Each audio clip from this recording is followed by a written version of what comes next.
یہ بہت بڑا احسان ہے، کوئی معمولی احسان نہیں ہے. اسی لیے اپنے محبوب کی قدر کیجیے میرے بھائیوں، قدر کیجیے. اگر ہم لوگ ناقدر ہو گئے تو دنیا والے تو ہر وقت ان کی ناقدری کرنے پر تلے ہوئے. اس لیے ہمیں چاہیے کہ ہم ان کی ذات گرامی کو فالو کریں. اور سب سے بڑی بات سنیے، فجر کی نماز پڑھنا شروع کریں. فجر پڑھیے، ان کی زندگی کو فالو کیجیے میرے بھائیوں، فالو کیجیے.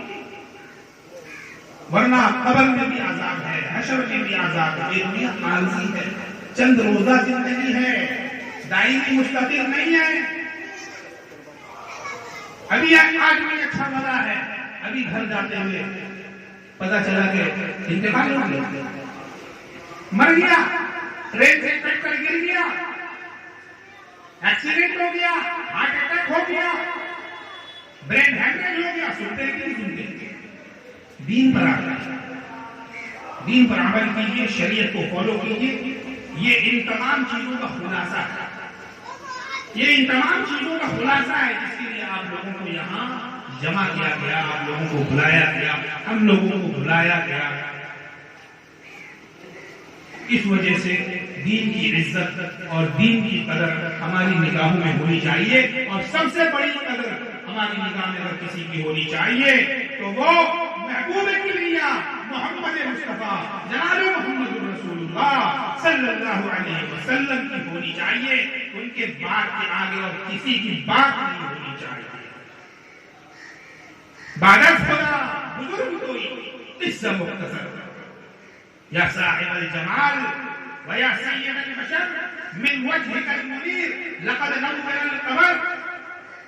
بعد از خدا بزرگ کوئی قصہ مختصر. میرے محترم بزرگوں اور دوستوں، اللہ نے فرمایا لقد من اللہ علی المؤمنین اذ بعث فیہم رسولا.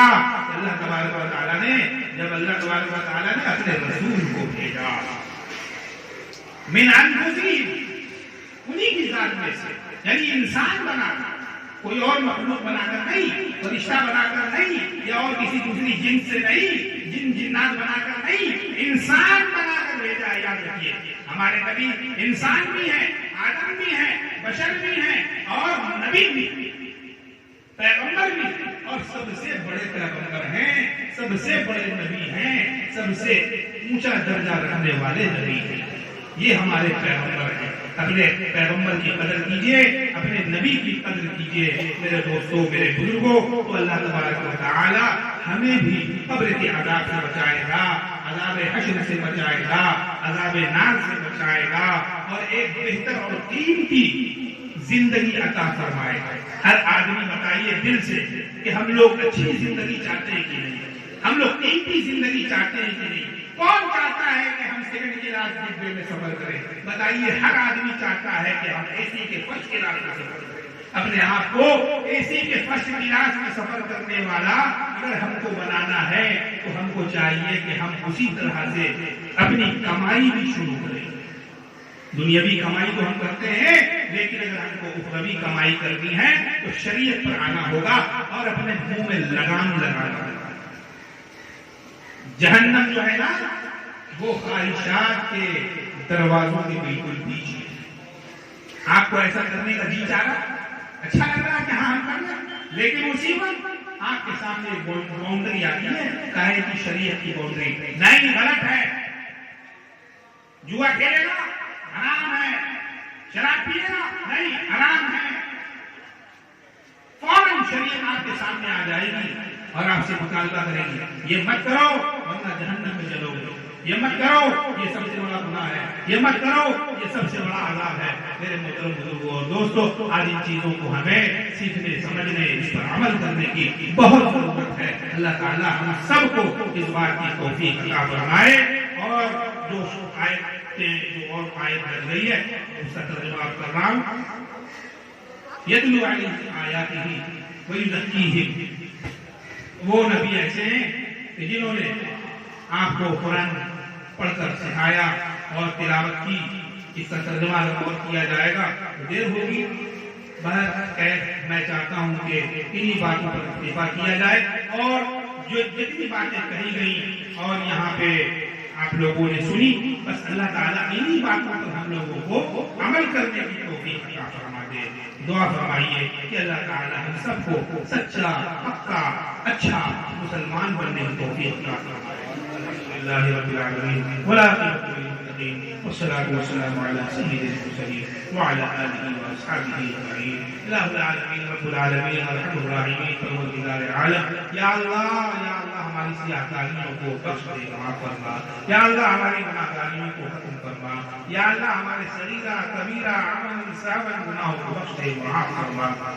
رب العالمین ہمارے یہاں جمع ہونے کو قبول فرما۔ یا اللہ ہمارے یہاں مل بیٹھ کر دین کی باتوں کو سننے اور سمجھنے کی جو آپ نے توفیق عطا فرمائی ہے، رب العالمین پر عمل کرنے کی توفیق عطا فرما دیجیے۔ یا اللہ ہم کو ہمارے پیارے رسول جناب محمد رسول اللہ صلی اللہ علیہ وسلم سے سچا پکا عشق کرنے والا بنا دیجیے۔ یا اللہ زبانی جمع خرچ کرنے والا نہیں بلکہ عملی طور پر آپ کے اسوہ حسنہ پر عمل کرنے والا بنا دیجیے۔ یا اللہ ہم لوگوں میں سے جو بیمار ہیں انہیں شفائے عاجلہ کاملہ عطا فرما۔ جو لوگ قرضوں پر یا اللہ جو لوگ قرضدار ہیں اور ان کے قرضے چکائے نہیں چک رہے، پروردگار عالم ان کی آپ مدد فرمائیے۔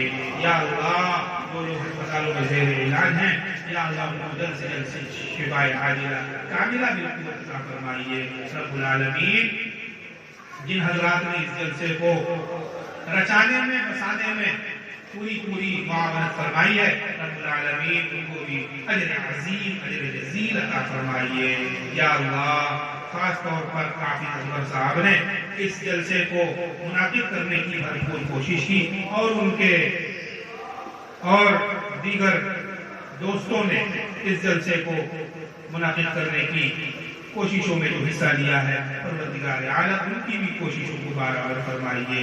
الہ العالمین ہماری جملہ دعائیں قبول فرمائیے۔ ربنا آتنا فی الدنیا حسنہ وفی الآخرۃ حسنہ وقنا عذاب النار۔ صلی اللہ تعالی علی خیر خلقہ محمد وآلہ وصحبہ اجمعین برحمتک یا ارحم الراحمین۔